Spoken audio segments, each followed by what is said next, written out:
ಈ ಬೇಸಿಗೆ ಕಾಲದಲ್ಲಿ ಮಕ್ಕಳಿಗೆ ಮಾಡಿ ತಿನ್ನಿಸುವಂಥ ಒಂದು ಹೆಲ್ತಿ ಆ್ಯಂಡ್ ಟೇಸ್ಟಿ ರೆಸಿಪಿ ಮಾಡೋದನ್ನು ತಿಳಿಸ್ಕೊಡ್ತಾ ಇದ್ದೀನಿ. ಈ ರೆಸಿಪಿನ ನೀವು 7 ತಿಂಗಳ ಪಾಪುವಿಂದ ಹಿಡಿದು ಎಲ್ಲ ವಯಸ್ಸಿನ ಮಕ್ಕಳಿಗೂ ಮಾಡಿ ತಿನ್ನಿಸ್ಬೋದು. ಸೊ ಬನ್ನಿ ಹಾಗಿದ್ರೆ ಮಾಡೋದು ಯಾವ ರೀತಿ ಅಂತ ನೋಡೋಣ. ಮೊದಲು ನಾನಿಲ್ಲಿ 2 ಟೇಬಲ್ ಸ್ಪೂನ್ ಸಬ್ಬಕ್ಕಿ ತೊಗೊಂಡಿದ್ದೀನಿ. ಇದರ ಜೊತೆಗೇ 2 ಖರ್ಜೂರನ ಸೇರಿಸ್ಕೊಳ್ಳಿ. ಖರ್ಜೂರ ಬೀಜ ತೆಗೆದುಬಿಟ್ಟು ಸೇರಿಸ್ಕೊಂಡಿದ್ದೀನಿ.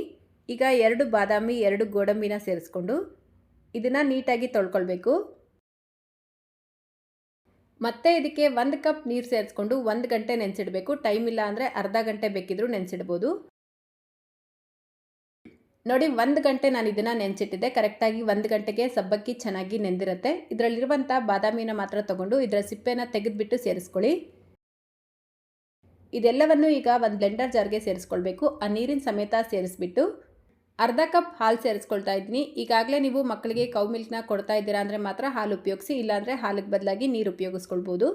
ಈಗ ಇದನ್ನು ನುಣ್ಣಗೆ ರುಬ್ಕೊಳ್ಬೇಕು.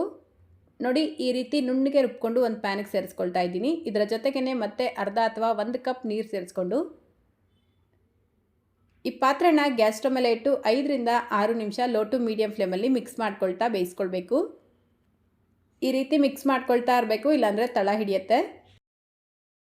ಈ ಬೇಸಿಗೆ ಕಾಲದಲ್ಲಿ ಸಬ್ಬಕ್ಕಿನ ಆದಷ್ಟು ಮಕ್ಕಳಿಗೆ ಮಾಡಿಕೊಡಿ. ಯಾಕಂದರೆ ಮಕ್ಕಳ ದೇಹ ತಂಪಾಗಿಡೋದಕ್ಕೆ ಇದು ಹೆಲ್ಪ್ ಮಾಡುತ್ತೆ. ಈಸಿಯಾಗಿ ಡೈಜೆಸ್ಟ್ ಆಗುತ್ತೆ. ಅದೇ ರೀತಿ ಮಕ್ಕಳ ವೆಯ್ಟ್ ಗೇನ್ ಹೆಲ್ತಿಯಾಗಿ ಇನ್ಕ್ರೀಸ್ ಆಗುತ್ತೆ.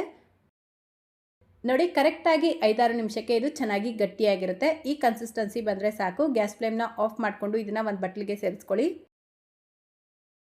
ಇದರ ಜೊತೆಗೇ ಈಗ ಮ್ಯಾಶ್ ಮಾಡಿಟ್ಕೊಂಡಿರುವಂಥ ಬಾಳೆಹಣ್ಣು ಸೇರಿಸ್ಕೊಳ್ತಾ ಇದ್ದೀನಿ. ಬಾಳೆಹಣ್ಣಿಗೆ ಬದಲಾಗಿ ಮಕ್ಕಳು ಇಷ್ಟಪಡುವಂಥ ಯಾವ ಫ್ರೂಟ್ ಬೇಕಾದರೂ ಉಪಯೋಗಿಸ್ಬೋದು. ಈಗ ಮಾವಿನ ಹಣ್ಣು ಸೀಸನ್ ಆಗಿರೋದ್ರಿಂದ ಮಾವಿನ ಹಣ್ಣು ಅಥವಾ ಆ್ಯಪಲ್, ಸಪೋಟ, ಪಪ್ಪಾಯ ಕೂಡ ಸೇರಿಸ್ಬಿಟ್ಟು ಕೊಡ್ಬೋದು. ಸೊ ಬಾಳೆಹಣ್ಣು ಸೇರಿಸ್ಬಿಟ್ಟು ಒಂದು ಸಲ ಮಿಕ್ಸ್ ಮಾಡಿ ಉಗುರು ಬೆಚ್ಚಗಿರಬೇಕಾದ್ರೆ ಮಕ್ಕಳಿಗೆ ತಿನ್ನಿಸಿ. ಬೆಳಿಗ್ಗೆ, ಮಧ್ಯಾಹ್ನ, ಸಂಜೆ ಯಾವಾಗ ಬೇಕಾದರೂ ಮಾಡಿ ತಿನ್ನಿಸ್ಬೋದು. ರಾತ್ರಿ ಟೈಮಲ್ಲಿ ತಿನ್ನಿಸೋದು ಬೇಡ. ಸೊ ಇವತ್ತಿನ ರೆಸಿಪಿ ಇಷ್ಟ ಆಗಿದ್ದರೆ ಲೈಕ್, ಶೇರ್, ಕಮೆಂಟ್ ಮಾಡೋದನ್ನು ಮರಿಬೇಡಿ. ಇದೇ ರೀತಿ ಮತ್ತೊಂದು ರೆಸಿಪಿಯೊಂದಿಗೆ ಸಿಗೋಣ. Thank you.